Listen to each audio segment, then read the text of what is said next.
नमस्कार, मी नाना आहिरे. आवाज in news Marathi चॅनलमध्ये आपलं सर्वांचं स्वागत करतो. बघूया आजची ठळक बातमी. नांदगाव शहरात चोरीच्या सत्राने व्यापारी आक्रमक, पोलीस ठाण्यावर धडक. नाशिकच्या नांदगाव शहरात गेल्या काही दिवसांपासून चोरीच्या घटनांमध्ये मोठी वाढ झाली असून यामुळे नागरिक आणि व्यापारी वर्गात भीतीचे वातावरण पसरले आहे. या वाढत्या गुन्हेगारीच्या निषेधार्थ आज व्यापारी बांधवांनी एकत्र येत नांदगाव पोलीस ठाण्यावर धडक दिली. यावेळी व्यापारी शिष्टमंडळाने पोलीस निरीक्षक दिगंबर भदाने यांची भेट घेऊन सविस्तर निवेदन दिले. शहरात रात्रीची गस्त वाढवावी आणि चोरांचा तातडीने बंदोबस्त करावा अशी मागणी यावेळी करण्यात आली. यावेळी व्यापाऱ्यांनी आपल्या भावना व्यक्त करताना सांगितले की वाढत्या चोऱ्यांमुळे आर्थिक नुकसान तर होतच आहे, पण शहरात भीतीचे व सावट देखील पसरले असल्याचे सांगितले आहे. या प्रसंगी नगराध्यक्ष सागर हिरे यांनी स्पष्ट केले की पोलिसांनी तातडीने कारवाई करत चोरांना जेरबंद करावे, तसेच शांतता आणि सुरक्षितता न लाभल्यास आगामी काळात जनतेला सोबत घेऊन अधिक तीव्र स्वरूपाचे आंदोलन छेडले जाईल. या आंदोलनामुळे शहरात खळबळ उडाली असून पोलीस प्रशासन आता काय पाऊल उचलते याकडे सर्वांचे लक्ष लागले आहे. आवाज एन न्यूज मराठी, नांदगाव, नाशिक.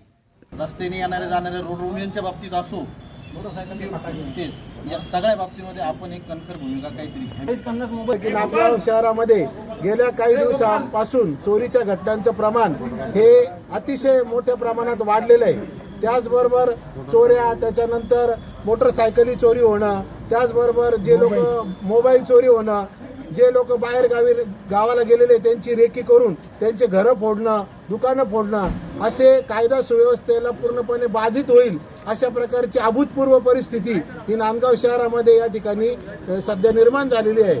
जरी पोलीस दल कमी जरी असलं तरी नांदगाव पोलीस दलाला चोरांनी हे दिलेलं आव्हान आहे की चोर रोज चोरी करतायत, रोज दरोडा टाकताय, परंतु पोलीस त्यांना पकडू शकत नाहीये. म्हणजे एका प्रकारे ते चोर पोलिसांना वाकुल्या दाखवताय की तुम्ही आम्हाला पकडू शकत नाही. तर आम्ही आज नांदगाव पोलीस स्टेशनमध्ये नगराध्यक्षांच्या नेतृत्वाखाली आवाहन करणार आहोत की आमदार सुहास अण्णा कांदे यांच्यामुळे नांदगावचं नाव सगळीकडे विकास कामांकरता गाजतंय.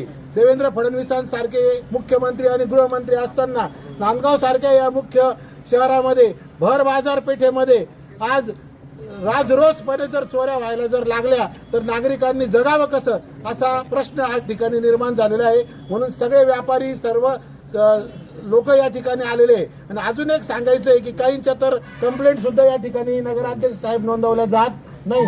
अर्धे गुन्हे तर हे उघडकीलाच आलेले नाही, अर्धेच गुन्हे आपल्या समोर खऱ्या अर्थाने उघडकीस आलेले, अर्धे गुन्हे या ठिकाणी उघडकीस आलेले नाहीये. त्याच्यामुळे जो येईल त्याची कंप्लेंट महाराष्ट्र शासनाच्या नियमाप्रमाणे ही नोंदवली गेली पाहिजे आणि त्याच्यावरती कठोर अशी कारवाई चोरांना या ठिकाणी येत्या आठवड्याभरामध्ये जर नाही घेतली, त्यांनी नाही केली तर या ठिकाणी आम्ही नगराध्यक्षांच्या नेतृत्वाखाली काय जी पुढची आंदोलनाची दिशा आहे ते आम्ही ठरवू.